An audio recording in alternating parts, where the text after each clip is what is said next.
اس وقت تہجد کا وقت اور میں حرم شریف میں بیٹھا ہوا ہوں۔ دکھاتا ہوں میں آپ کو ایک خوبصورت منظر۔ کوئی رات کا منظر نہیں لگ رہا ہوگا آپ کو، یہاں پر ہر وقت ایسے ہی دن نکلا ہوا رہتا ہے۔ کیمرے میں ابابیل اتنی کلیئر نہیں آئیں گی، لیکن یہ دیکھیں، آپ نے ضرور سنا ہوگا ابابیل والا قصہ۔ ابراہا جو ایک بادشاہ تھا، وہ خانہ کعبہ کو گرانے کے ارادے سے، کیونکہ اس کو ایک غرور تھا، لیکن پھر معاملہ یہ ہوا کہ جب وہ مکے کے قریب آ گیا تو اس نے پیغام بھیجا۔ اس وقت جو کعبے کے ظاہر سے قریش کے پاس تھی تمام جو سرداری تھی، اور قریش میں تھی حضرت عبد المطلب کے پاس، جو حضور اکرم صلی اللہ علیہ وسلم کے دادا لگتے تھے۔ اس کے ساتھ ہاتھیوں کا لشکر تھا۔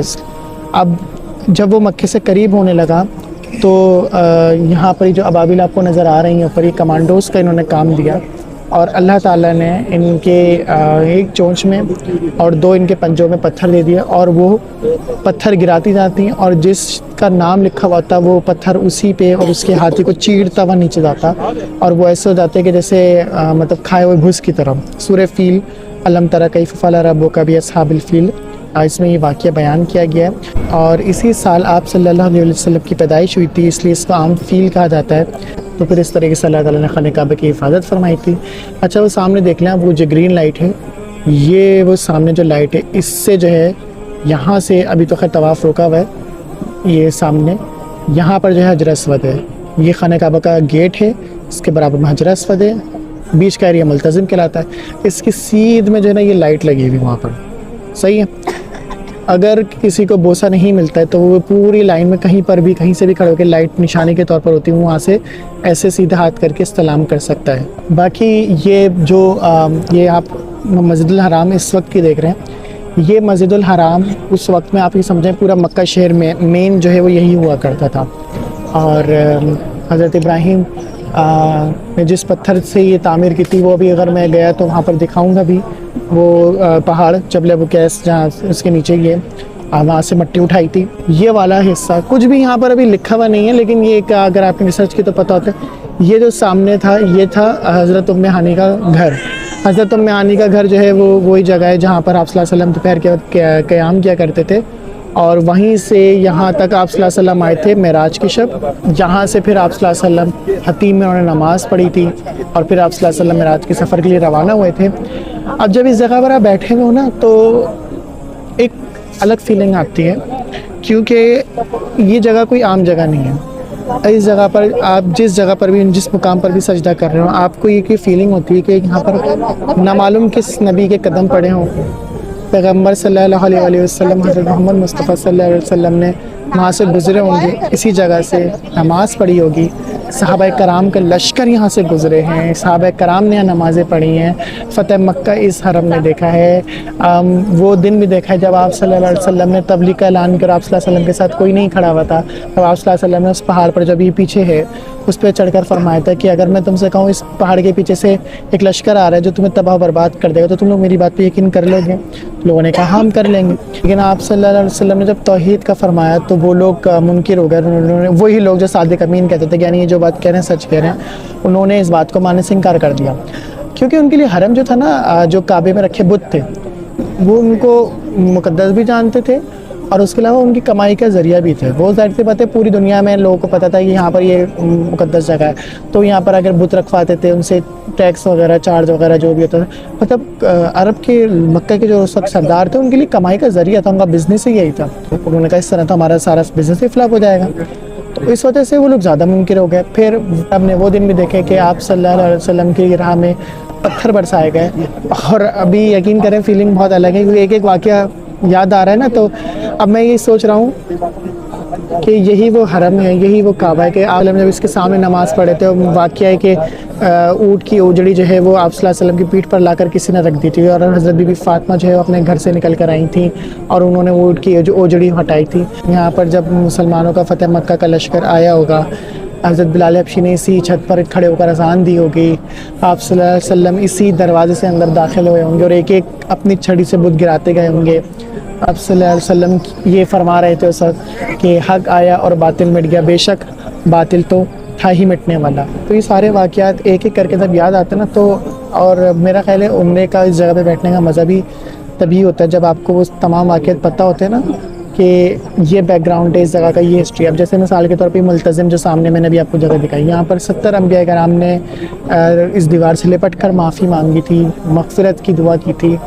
تو یہاں پر آپ بھی اگر آئیں تو یہاں پر ضرور جو ہے وہ ملتزم کے پاس جانے کی کوشش کیجیے گا. اب میں ایک دفعہ کھڑے ہو کر بھی یہ منظر دکھا دوں. یہ آپ پہلے ٹائم دیکھیں، یہاں پر یہ بج رہے ہیں 3:20 رات کے، اور یہاں پر یہ آپ ہجوم دیکھیں. اکثر لوگوں کو لگتا ہوگا کہ آپ تہجد کے وقت اگر آپ آئیں تو آپ کو سناٹا ملے گا، لیکن ایسا کچھ بھی نہیں ہے. یہاں پر ویسے ہی دن نکلا ہوا ہے.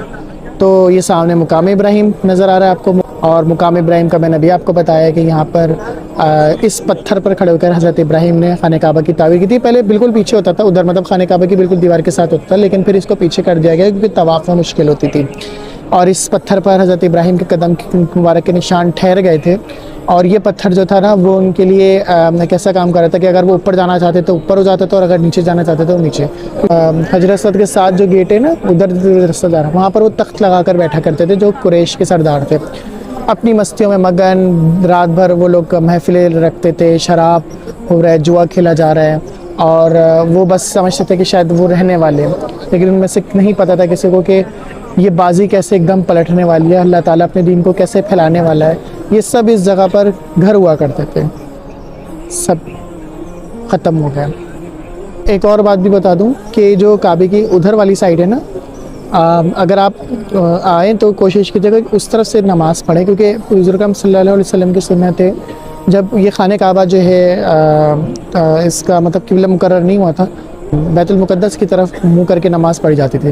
تو آپ صلی اللہ علیہ وسلم ایسے کھڑے ہوتے تھے کہ جو بیت المقدس ہے اس کی طرف بھی منہ جائے اور خانہ کعبہ بیچ میں آئے. تو آپ صلی اللہ علیہ وسلم ادھر کھڑے ہوتے تھے کیونکہ جو بیت المقدس ہے ہمارے اس ہاتھ پر ہے، تو آپ صلی اللہ علیہ وسلم وہاں کھڑے ہوتے تھے. میں نے بھی وہاں پہ نماز پڑھی ہے، اور بلکہ میں نے تو اپنی والدہ کو بوسہ وہیں سے دلانا شروع کیا تھا. پھر ہم لوگ رکن یمانی یا پھر رکن یمانی سے اس طرف سیدھے کی طرف آئے تھے.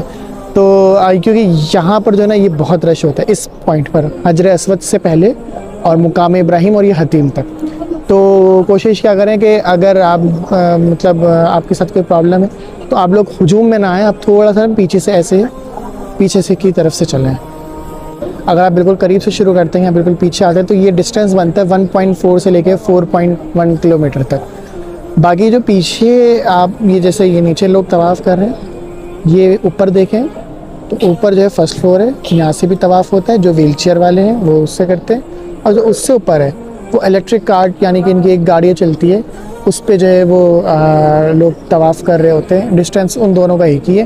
سروس ان لوگوں نے لانچ کی ہے، اس کے پرائز وہاں پہ لکھے ہوئے تھے کہ اگر آپ صحیح کرتے ہیں ایک بندہ تو 57 ریال لے گا، اور اسی طریقے سے عمرے کے بھی 57. اور اگر آپ دونوں چیزیں کریں گے تو وہ تقریباً کوئی 115 ریال میں جو ہے نا وہ آپ کو ایک سنگل کو کروا دے گا. اور اگر ڈبل لوگ کر رہے ہیں تو پورے عمرے کے جو ہے نا وہ 250 ریال لگے گا. تو یہ کہ انہوں نے عبادت میں بھی جو ہے وہ جدت پیدا کر دیا. اور مجھے تو یہ لگ رہا تھا کہ غار 100 پہ بھی آئندہ آنے والے وقت میں شاید ہم جب آئیں تو ایلیویٹر لگ چکی ہوگی اور لوگ چڑھ کے نہیں جا رہے ہوں گے، بلکہ پیسے دے کے لمحے میں پہنچ جائیں گے. 10-15 منٹ بعد جو ہے وہ اذان ہوگی، نماز ہوگی یہاں پر. بس یہاں پر اب جو ہے وہ طواف کے لیے آگے سے لائنس جو ہے وہ بریک کر رہے ہیں. انشاءاللہ تعالیٰ آپ لوگ جب یہاں پر آئیں گے تو آپ لوگ دیکھیں گے کہ کس طریقے سے یہ ارینجمنٹس ہوتی ہیں یہاں پر. ایک اگین دوبارہ سے بول دوں، میں ایک ویڈیو بناؤں گا میں ٹپس کی، تو وہ اس ٹپس میں بھی جو ہے نا میں کوشش کروں گا کہ زیادہ سے زیادہ ایسی باتیں کور کر سکوں جو کہ کافی ہیلپ فل رہیں گی اگر آپ مطاف میں آتے ہیں، صحن میں آتے ہیں. تو اپنا خیال رکھیں.